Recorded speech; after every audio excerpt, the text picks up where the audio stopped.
Good morning students. இன்னைக்கு நாம பார்க்க போறது 10ஆம் வகுப்பு பாடம் 3 இருபடி சமன்பாடுகளின் வரைபடங்கள் கிராஃப் பார்க்க போறோம்.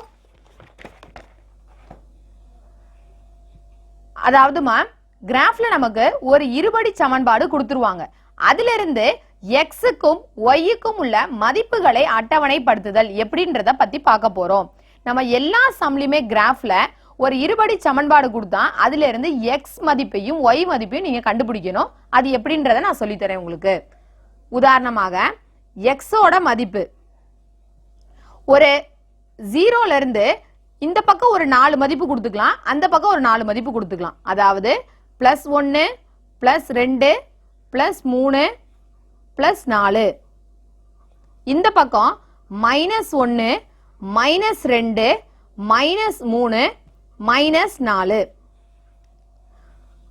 இந்த 3 பாக்ஸ் மட்டும் நான் ஒரு கலர்ல கொடுத்திருப்பேன். என்ன அப்படின்னா இந்த இருபடி சமன்பாடை இங்க நான் எழுத போறேன்.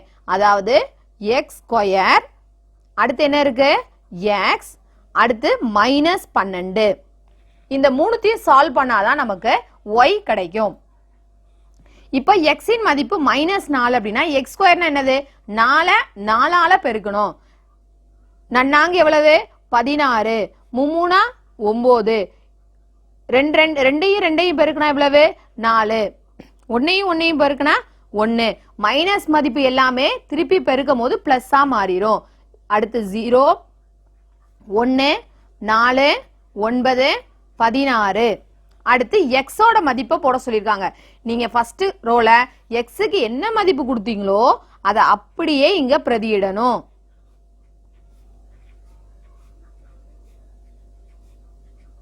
அடுத்ததாக -12 இருக்கு இல்லையா, இந்த குறியோட சேர்த்து -12 அப்படியே எல்லா செல்லுலயும் அதை ஃபில் பண்ணிருங்க.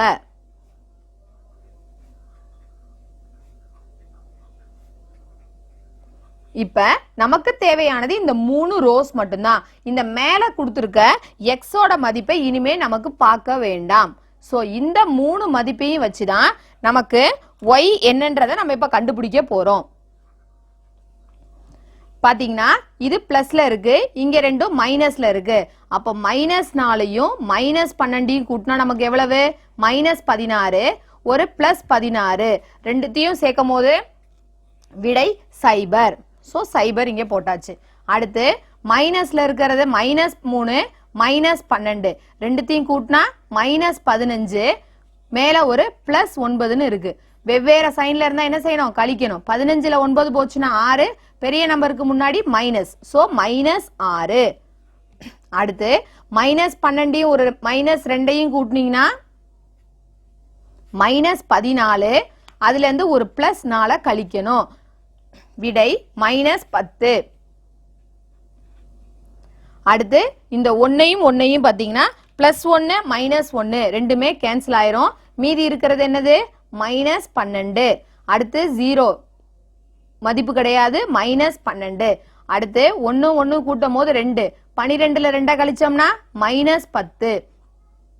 அடுத்து 4 2 6, -12ல வந்து +6 கழிச்சோம்னா -6. அடுத்து 9யும் 3யும் கூட்டினீங்கன்னா 12, +12 கீழே -12 இருக்கு. அப்ப ரெண்டுத்தையும் கேன்சல் பண்ணா 0. அடுத்து 16 ஒரு 4, ரெண்டுத்தையும் கூட்டினா 20, ஒரே மதிப்பு இருக்கிறத கூட்டிக்கிறணும். அடுத்து -12 கழிச்சீங்கன்னா 8, பெரிய நம்பருக்கு முன்னாடி பிளஸ், சோ +8. இப்ப பாத்தீங்கன்னா x ஓட மதிப்பு நம்ம கொடுத்திருக்கோம், அதை இருபடி சமன்பாடுல சால்வ் பண்ணிருக்கோம். y ஓட மதிப்பு நமக்கு கிடைச்சிருக்கு. இதை எடுத்து எழுதுனீங்கன்னா வரிசை ஜோடிகளின் கணமாக எழுதணும். அப்படின்னா -4ன்னு கொடுக்கும் போது y ஓட மதிப்பு என்னது 0, -3ன்னு பிரதியிடும் போது விடை -6, -2ன்னு பிரதியிடும் போது விடை -10, -1ன்னு பிரதியிடும் போது விடை -12, 0ன்னு பிரதியிடும் போது -12, 1 விடை -10, 2 -6, 3, 0, 4, +8. இப்ப நமக்கு வரிசை ஜோடிகள் கிடைச்சாச்சு. இதை நம்ம எப்பயும் போல இடது பக்கம் கிராஃப்ல நம்ம குறிக்க வேண்டியதுதான். இது எல்லா கணக்குக்கும் இந்த மாதிரி தான் நீங்க செய்யணும். Thank you students.